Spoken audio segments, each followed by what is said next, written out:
Hey guys, it's John with CheatSheetPros. Today we're going to take a look at some prize picks and player props for the NFL Week 6. I feel much better this week. Sorry, I felt like crap last week. I had a bad head cold, so I was in and out of it all week and weekend. But let's go ahead and get started. I'm going to run through the plays that we had in the article, and then I'm going to run through another 8 to 10, so I'm going to move through them pretty quick. The article is on the site at CheatSheetPros.com if you want to go take a look at some of these screenshots. And then the YouTube video, I run through those and then I add another 5 to 10 plays on top of it. So the first guy I'm going to take a look at here is James Robinson. Early in the week when the lines first came out, I earmarked it and wrote down over 74.5 because you've seen this 88, 78, 149, and I like seeing the 15, 18, and 18 carries. And then this week, he's going up against a Miami team that's giving up 133.6 rushing yards per game and then 4.4 yards per carry down here. And that's, kind of middle of the road on the back third. Their DVOA rush defense is 21st. So a pretty decent matchup. Good, not great, but Jacksonville here in the running back trenches, you can see their O-line versus the Miami D-line is 4 versus 17. 5 to 10 yard runs, they're third versus 12. And 10 plus yard runs is fourth versus basically dead last, 30 seconds. So I like taking an over here because he could break off a long run or two and hit this early in the game. So that's something that jumps out at me. So it opened at 74.5. It's all the way out to 79.5. Excuse me. And with 150, 80, and 90, the last three games, I like going over there. Moving on to the next one is Damian Williams. So I miss my Chiefy, but when he opted out for COVID, I knew he likely would not be back. So he's now got the full-time role, and he is a pass-catching specialist. So we're also going to talk about him in, was it receiving yards, receptions? Hell, I don't know. We'll get down there. But last week he had 16 carries for 64 yards against Vegas. He was averaging 4 yards a carry. The prior week against Detroit, he only had those 8 carries for 55, average 6.9. So he's got a really good yard per carry average. And, someone that's going to get 15, 16, 17 touches, that's someone I'm really interested in. And he's going up against Green Bay. So let's go ahead and take a look at them. Sorry, it's kind of late and I'm still kind of dragging a little bit. And I also like that Chicago's playing at home. So typically the home team usually runs the ball a little bit more. They are a predominant running team at 52% of their plays. And the Packers are kind of a middle of the road rush defense. I mean, they've got a good yard per carry. They're 15th rush yards per game. They're 11th, about 100. And we've got them projected to go for about 119 total rush yards. But his over-under line's only 50.5. So we're not asking for the world here. I mean, he's got it each of the last 2 games. So that's one that I like that I'm looking at and really considering jumping on. The next one's Melvin Gordon. So what worries me about Melvin Gordon is he's semi-losing some of the, it's about a 50-50 split between him and Devonta Williams. I looked, they both had 8 to 9 carries each of the last 2 weeks, so not a lot. But this game is a divisional game against Vegas, and we all know what's been going on with Vegas this last week. And let me find him. Denver. Nope, one more. Denver. There we go. And so we got all the John Gruden talk, so I think Vegas is going to be distracted. But one thing that I really like about this game is Denver's playing at home, and Vegas is giving up 135 rush yards per game, which ranks 25th, and their yards allowed per rush attempt down here is 4.6, which ranks 27th. So they are getting gashed. And then he's got 56 yards and then 34 yards. But, I mean, this was against Pittsburgh. So, come on. Pittsburgh is one of the top rush defenses in the NFL, at least top 5, top 6. So, 9 for 34. I'm not going to hold that against him.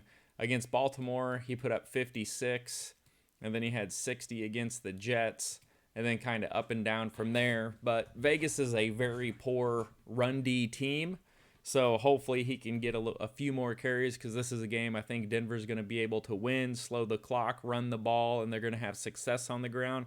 And his over-under is only 43.5.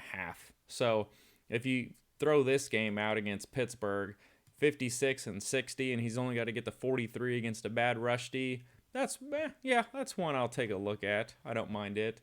Let's go look at a more popular guy for rush yards, and that's Ezekiel Elliott. So Zeke's going up against New England. Let's pull that one up. New England's kind of a middle-of-the-road rush defense. The 15th in rush yards allowed. DVOA 22nd. 3.8 yards per carry. They're pretty decent there. But what really impressed me is this game against Carolina. He had 20 attempts for 143 yards against a tough Carolina defense. And then Philadelphia is not bad, and he had 95 yards there. So he's went from 71, 95, 143 up to 110, and his over-under is 84.5. So I think it's a good line, but I think he's going to get that 84.5. I mean, we have Dallas scoring 27, 28 points, and so when they get the lead, which we think they will have, then he's going to get a few more carries, and he always breaks off a 10, 15-yard run, so that's going to get you down to where he needs about 70, so I think it's definitely doable. That's another rush one I'm looking at. So let's jump over to some passing yard props. These are fun to try to mix it up a little bit. So Davis Mills is the first guy that jumped out at me. Now, before I tell you what the line is, he started off here this first game. He only had 8 of 18 attempts. Did not look really good. Then he went up against a Carolina team, which is a really good secondary team. But he threw the ball 28 times, had 168 yards, so getting a little better. And then he went up against Buffalo. So talk about a horrible... Cleveland's a good defense. And then Carolina and Buffalo, I mean, they're two of the top 3. If you look down here, let me make sure you can see that. Okay. Yeah, if you look down here, we got Denver, Carolina, and Buffalo as the top 3 defenses with the least fantasy points allowed. So, and this poor guy comes out. Let me get back to my screen here. He has to come out against Cleveland and then go up against Carolina and then go up against Buffalo, which is awful. So he had 168, only had 87 yards against Buffalo, which that's fine. I mean, they slowed down the Chiefs and Mahomes last weekend, so I know their defense is pretty legit. But then he gets a mediocre win in New England last week, and he throws it 29 times for 312 yards and 3 touchdowns. So I think Davis Mills is getting a lot more comfortable in the offense. Now he's got, 20, 40, 60, 80, about 100 pass attempts under his belt, so he's starting to click a little bit. Also, Brandon Cooks is going to have a lot of room to run, so the big play is always there. So coming off his 312-yard performance last week, his total is only 185.5 passing yards.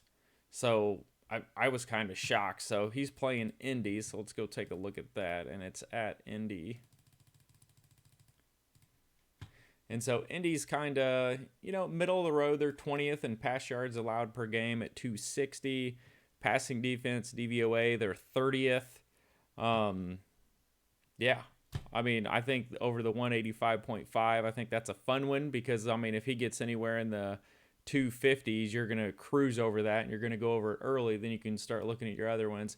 And we have him projected for 218 pass yards. So Lions 185.5. I like that going over. Let's go on and take another look at one. Now we're talking about rookie quarterbacks thrown under the bus. Let's look at Taylor Heineke. So before I give you the total on him, let's kind of take a look at what he's done. So he had 336 against the Giants. That was phenomenal. And then Buffalo, we know, shut him down to 212. And then went up against Atlanta, which is a sieve, put up 290. And then better than average Saints defense, he put up 250. So, that's pretty good. He's had a 330 game, a 290 game, and then, 211, 212 on a really tough defense. Well, his line was 259.5. And it's not really the 259.5 that I was looking at, but I'm looking at who he's playing, which is my Chiefs this week. Now, I don't by any means think they're going to win the game, but look at Kansas City's defense. They're giving up the 28th most passing yards per game. And as far as total defense, they're 32nd rush defense, 31st pass defense. And they don't give Antonio Gibson that many carries, so I'm not really worried about them running the ball a ton. But Kansas City is going to score, especially after they got shut down by Buffalo last week. I think they're going to put up a lot of points. You're looking at 30 plus against Washington, because also look at their defense. They're giving up the 27th most passing yards per game. So there's going to be a lot of points scored in this game, and Heineke's going to have to throw the ball to stay in this. So I like him going, 260 is not hard for him to hit. We got him projected to go over that, so that's another passing yard one I'm looking at. Let's take a look at an under. Now, who do you think it's going to be? So let's go over here to Derek Carr. So Derek Carr started off at 435, 382, 386, and everybody was crapping themselves like, oh my God, what happened?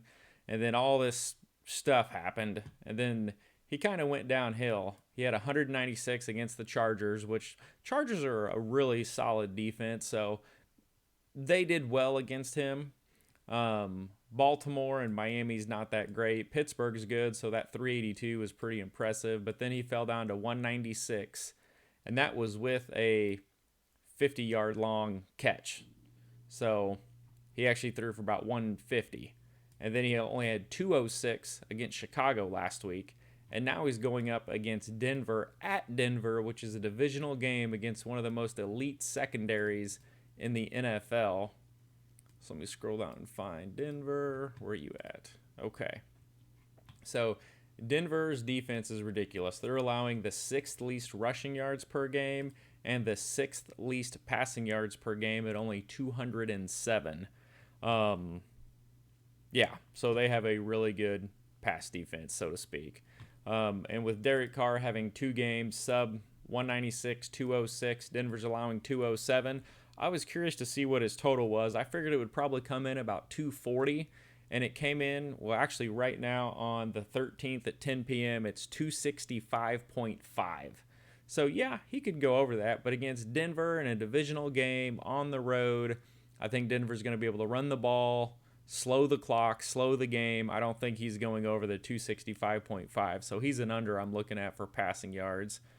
And then Damian Williams. I knew we had him in here again. So Damien Williams. So we talked about his rushing prop, I believe was 50.5 over there. So this one is for his receiving prop. So now we're going to go into receiving yardage. So last week he had the 16 carries for 64. He only had 3 targets, but he had 2 for 20 yards. What's impressive is down here in week 1 against the Rams, he caught 4 of 5 for 28 yards. So he was getting peppered a little bit more, had 3 targets against Cincinnati. Looks like he didn't play in week 3, 2 targets, 3 targets. So not a lot of wiggle room or upside here, but his over-under for receiving yards is only 18.5. And so I think he could do that really easily. And they're also playing at home. So we got Green Bay, Chicago. Let me find Chicago. And Green Bay is 24th versus pass-catching running backs right here. So I like him to go over 18.5. I don't mind it. If you're doing a bunch of 5-team power flex cards, whatever the heck they're called, I think that's a good one-and-done one. I mean, if he gets 2 catches for 10 yards apiece, he's going to get that, and he's going to be on the field for the majority of the snaps. So that's one I'm interested in. Another one, I was looking at some of these receiving yard props, and I started liking some unders. So Robert Tonyan. We'll go ahead and stay in this same game. Now, we come over here. Now, Chicago is 9th best against the tight end position. Well, let's see what Tanyan's done. Well, he started off week 1. He had 8 yards. He had 52. And then 6 yards, 8 yards, 8 yards. Am I looking at the right thing? Receiving? Yeah. So 1 for 2 for 8 yards, 2 for 7 for 8 yards, 1 for 1 for 6 yards. He's going to get the majority of his looks in the red zone, which are typically low yardage passes. So when I was scrolling through all the players and typing them in and kind of looking at what they've done, I saw 8.86, and I'm like, oh my God, like this has to be an under. What's this line at? 10? So the line right now is at 32.5. So, yes, he did go over it this 1 week against Detroit, but with Devontae Adams and Aaron Jones and Randall Cobb all demanding targets, Tanya's just not getting a lot of looks. I mean, he did have 7 targets here, but nothing really came of them. But with 6, 6, and 8 yards, like under 32.5, I don't mind that. That's worth a shot. Why not? Now, unders are no fun, so let's go ahead and take a look at an over. Now, someone who I have in a lot of season-long leagues but yet to start, which is my mistake, is Jamar Chase. So let me go ahead and pull the game up before we talk about him. And, who's he playing? Detroit. There you are. Okay, so Detroit, kind of middle-of-the-road pass defense. These two teams are 16th and 17th. Their DVOA, Detroit, this just says bad. Instead of having all these numbers, this should just say B-A-D. So they're bad. Total defense, 29th. Rush defense, 28th. Pass defense, 27th. Yards, kind of middle of the road. Nothing amazing. Now, what I like about Jamar Chase is, well, we all know he played with Burrow in college. Burrow's going to play this week, or at least that's the last that I had heard. And he's getting better and better each week. I mean, his targets are going up. He went 4, 5, 9, 10. His receptions are up 2, 4, 6, 6. And his yardage, 54, 65, 77, 159. And he always gets this long pass here, 40, 30, 40, 70. Well, his over-under is 68.5 against a terrible secondary in Detroit. And we know, like, his floor is like 55 yards. I would give him this 4 catches for 54. That is the absolute minimum that he's going to have this week. He's the clear-cut wide receiver 1. Detroit ranks 22nd and 20th versus the wide receiver 1 and wide receiver 2, which we can see over here. So I'm going to give him 4 for 54 as a floor, and we only need him to go over 68.5. I mean, if he has 2 long plays, he could go over that really quick. So that's one that I like. It's whenever you have a wide receiver 1 or RB1 that's heavily involved, that's something I like to look at. And then one of my favorite plays, which is the last one in the article, is Chasey Claypool. Not J. Chase, Claypool. There you are. So we all know Juju's done for the year. So Pittsburgh supported 3 top receivers in Deontay Johnson, Claypool, and old Juju. Now that Juju's gone, Claypool and Deontay are going to just gobble up the targets. Between those two and Najee, that's going to be the entire Pittsburgh offense. In the last 3 weeks, he's had 9, 15, and 6 targets for 70, 96, and 130 yards. And now that Juju's gone, I mean, he's going to continue to get peppered with targets. He had 130 against a tough Denver secondary, 96 against a decent Cincy secondary. And who's he going up against? Oh, he's playing at home too, so that's even better. So let's go down here and find Pitt. So, okay, yeah, they're playing Seattle. Well, Seattle's given up the 30th most pass yards per game at 305.6. And then their wide receiver ranks 20th, 29th, so they're really not doing that well. Pass defense ranks 28th overall. So I love Claypool to go over. So what do we think his number is? Just come up with a number in your head with him putting up 130, 96, and 70 the last 3 weeks that he's played, going up against a defense that's giving up over 300 passing yards per game. Like, what do you think his total is? So I would have guessed that probably somewhere around 80, 80.5 is what I would have put the line at. The line is 69.5. So it's a fair line. It's not a slam dunk gimme, but like 70 yards for me is a floor. So here he had 3 catches for 70, 9 for 96, 5 for 130, and he's going to be involved. The totals came down a lot. The one thing that does scare me about this game is Pittsburgh getting up big since Wilson's out and running the ball, but they can't run, so there's that. So I like Claypool to go over the 69.5. So those are the ones that are in the article. Now let's go ahead and take a look at some bonus plays. Oh, sorry. Still got a little head stuff going on. So Sam Darnold, his pass yard number is 265.5, and I love the over. Let me show you why. So we've got Minnesota, Carolina. Let me go find Carolina.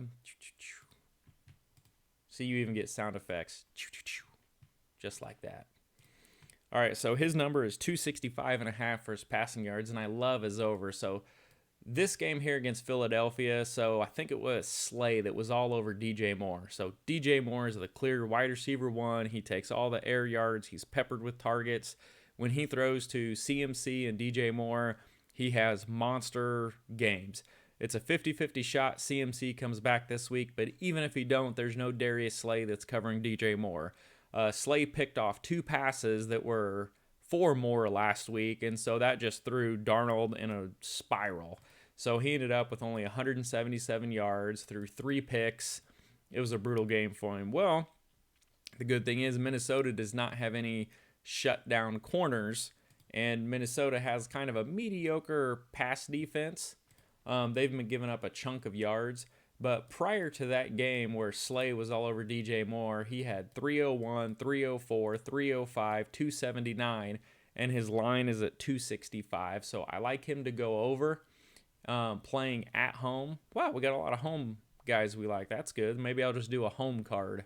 Home overs. So I like Carolina here, and I like him to go over the 265. I think that is kind of a floor number for him. So hopefully we can get CMC back because that'll definitely help out on his passing yards. Another one I want to look at is Brandon Cooks. So he's someone that everybody was big on. They watched him and said, oh, 20, 22, 23 fantasy points these 3 weeks. Wow, this guy's a stud. Everybody picked him up, and then he played Buffalo.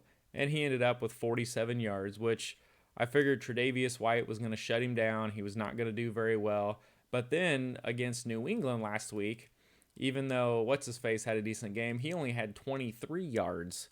So I was kind of like, okay, but we all know Belichick shuts down the other team's wide receiver one, puts a safety over the top.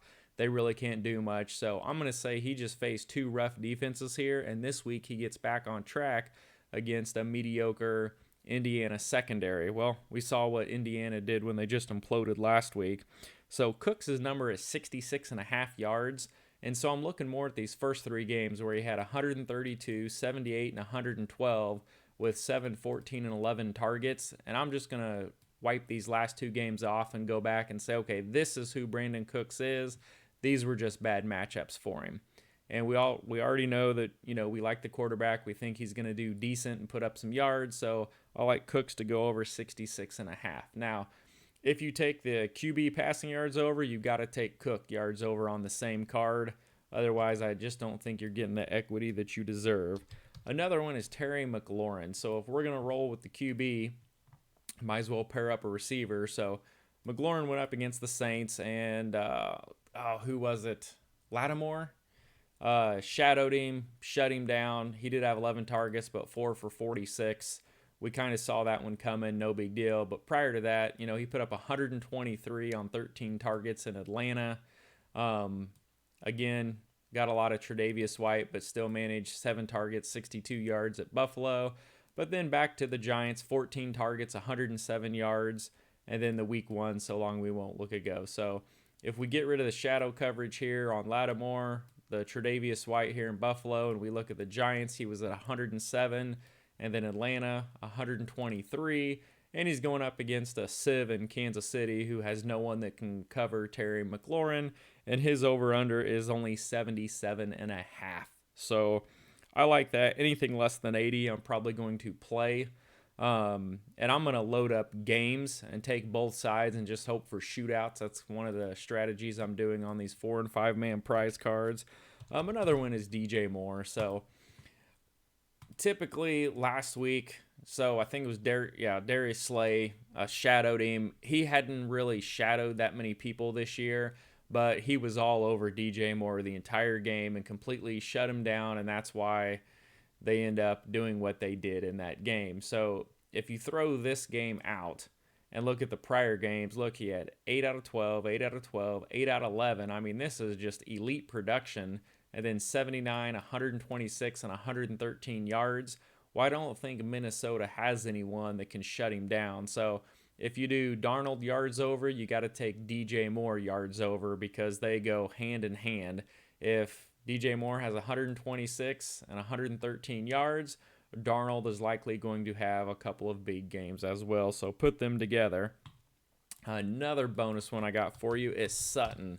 So one of the things that surprised me here is this guy frustrates the hell out of me. So I'm not a Denver fan. I live in Kansas City. I'm a Chiefs fan. I don't like the Broncos, but in one of my season-long leagues, I had to draft him because there was no other running backs or wide receivers there. And so this is how my week went. I played him week 1, 2.4 fantasy points. I put him on the bench, 27.9. Then I played him again, 8.7. Played him again, 7. Put him on the bench, 28. I cannot get this guy right. It's the most frustrating thing. And it was against a tough Pittsburgh team. He put up 7 for 11 for 120 yards. That's insane. But against a weaker Baltimore team, he only had 3 for 47. And then against a Jets team that's middle of the road, 5 for 37. And Jacksonville, 9 for 159. I don't know what changes with this guy, but he has games where he just explodes. I mean, he's pretty much like a GPP winner. And there was a stat here I got off PFF I want to read to you. It says, over the past 4 weeks, Courtland Sutton ranks 7th in target share and 4th in air yard share, and you can't rank him high enough. So one of the things that we're looking at is over, and his number is only 62.5 yards against a mediocre defense. I think Denver runs the ball a lot here, but what's surprising is old Teddy's been airing it out. So let me find this game. Denver. Yeah, so Denver has actually been passing 59% of the time. So they're 17th in frequent passes. And they are throwing for about 240 a game, so nothing amazing. But still, 62 yards, that's really not that much for him to get over. I mean, 159, 120, but then he's got this 47, 37. So I like it. I don't love it. But one to consider. I figured the PFF stat might sell you guys if you're kind of on the fence with Sutton.